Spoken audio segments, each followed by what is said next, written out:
Hello दोस्तों, welcome to sleepy classes. आज की फ्यू मिनट सीरीज में हम पढ़ेंगे ग्रीन एनर्जी कॉरिडोर के बारे में। ग्रीन एनर्जी कॉरिडोर जो प्रोजेक्ट है, रिसेंटली इसका फेज 2 जो है कैबिनेट ने अप्रूव किया है। लेट्स सी कि प्रोजेक्ट किस बारे में। अब बिल्कुल बेसिक से समझिए कि आपकी कंट्री में इलेक्ट्रिसिटी जो है जनरेट हो रही है, और जहां से भी इलेक्ट्रिसिटी जनरेट हो रही है with the help of these transmission lines आपके घरों में आ रही है।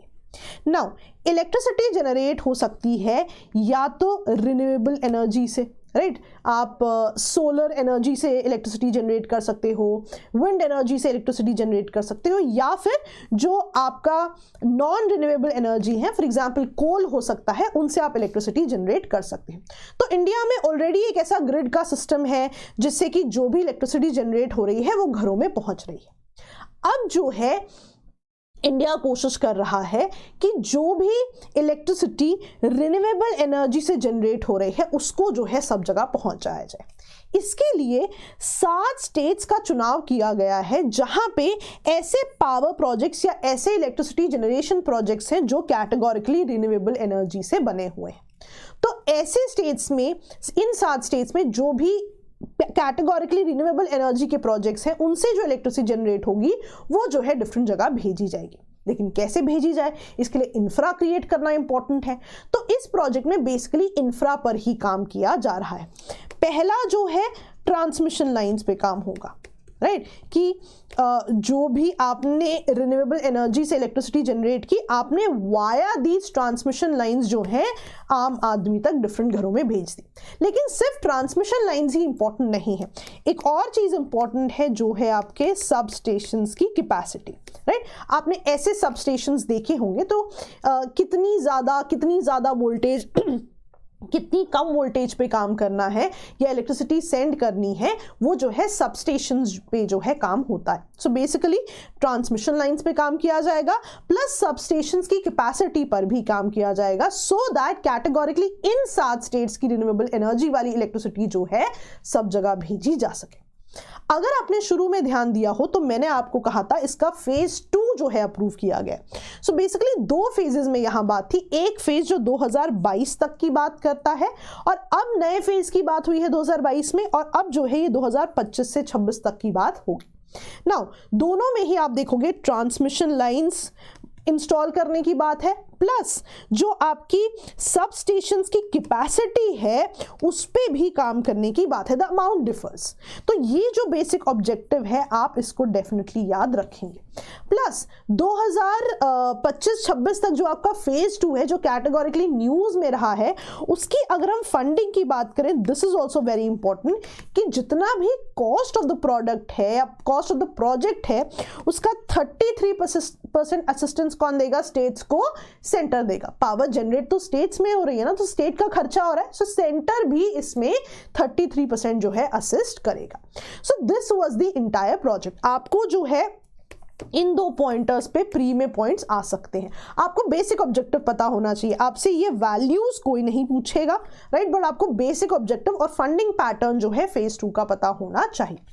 सेकेंडली, अब इस पूरे जो स्कीम है इसकी सिग्निफिकेंस क्या है, मीन्स में भी आप ये पॉइंटर्स यूज कर सकते हैं। पहली चीज क्या है कि इन जनरल अगर हम देखें तो जितने भी पावर स्टेशंस है, जो पूरी की पूरी ग्रिड बनी हुई है इंडिया में, मेजॉरिटी इलेक्ट्रिसिटी उससे जो है नॉन रिन्यूएबल एनर्जी से ही जनरेट होती है। पर कोशिश क्या की जा रही है कि रिन्यूएबल एनर्जी से भी जो इलेक्ट्रिसिटी जनरेट होती है, जो कि यूजुअली लोकलाइज्ड होती है, उसको भी जो है एक वाइडर रेंज पे जो है अब भेजा जा सके। सो बेसिकली एक ही ग्रिड में रिन्यूएबल एनर्जी वाली इलेक्ट्रिसिटी और नॉन रिन्यूएबल से जो इलेक्ट्रिसिटी जनरेट हुई है उसको सिंक्रोनाइज करने की, उसको एक साथ लेकर आने की कोशिश की जा रही है। ये जो है बेसिक ऑब्जेक्टिव भी माना जाता है इस स्कीम का as per a lot of newspapers. तो ये भी जो है एक पॉइंट आपके एग्जाम में लिखा हुआ आ सकता है। तो आपको बेसिक पता होना चाहिए, शब्द जो है एग्जाम में कुछ भी यूज हो जाए। सेकेंड सिग्निफिकेंस क्या है? एम्प्लॉयमेंट जनरेट होगी इस पूरे के पूरे प्रोजेक्ट को चलाने के लिए, राइट। कोई भी रिलेटेड सेक्टर हो सकता है, ट्रांसपोर्टेशन हो सकता है, इंजीनियरिंग हो सकता है, कोई भी सेक्टर, हर एक सेक्टर में जो है आपकी जो है एम्प्लॉयमेंट की जनरेशन होगी। तीसरी और एक बहुत इंपॉर्टेंट चीज है, आप देखोगे कि स्टेट का जो भी खर्चा आना था, मान लीजिए ट्रांसमिशन का जो खर्चा आना था, राइट, अब उस टोटल खर्चे में 33% जो है क्या दे रहा है, जितना भी प्रोजेक्ट का कॉस्ट था सेंटर दे रहा है। तो बेसिकली स्टेट का अपना खर्चा तो कम हो गया, यानी कि जब स्टेट आपको बेचेगा तो क्योंकि उनका खर्चा जो 33% है वो ऑलरेडी सरकार जो है सेंटर जो है पे कर चुका है, इसलिए जो एक्चुअल पावर की कॉस्ट होनी थी अब वो जो है डाउन हो जाएगी। तो इससे जो है एंड यूजर को बहुत ही ज्यादा बेनिफिट हो सकता है कि जब तक आप तक इलेक्ट्रिसिटी पहुंचेगी उसकी कॉस्ट ऑब्वियसली डाउन हो चुकी होगी, बिकॉज सेंटर ने जो है 33% अमाउंट का इन्फ्यूजन कर दिया है।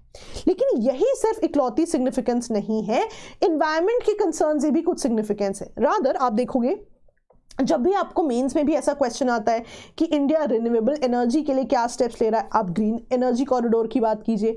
इंडिया अपने जो लेट्स से एनवायरनमेंट से एसोसिएटेड कमिटमेंट्स हैं उनके लिए क्या कर रहा है, आप जो है ग्रीन एनर्जी कॉरिडोर का एग्जांपल दीजिए। फॉर एग्जांपल इंडिया का जो डेडलाइन है कि बाय 2030 रिन्यूएबल एनर्जी की कैपेसिटी 500 गीगावाट हो जाएगी, ये जो प्रोजेक्ट चलाया गया है इन्हीं की तरफ तो एक कदम है, राइट। रिसेंटली COP26 में बात की गई थी कि इंडिया जो है by 2070 net zero carbon emissions पे काम करेगा। क्वेश्चन आ सकता है आपको कि इसके लिए इंडिया क्या स्टेप्स ले रहा है।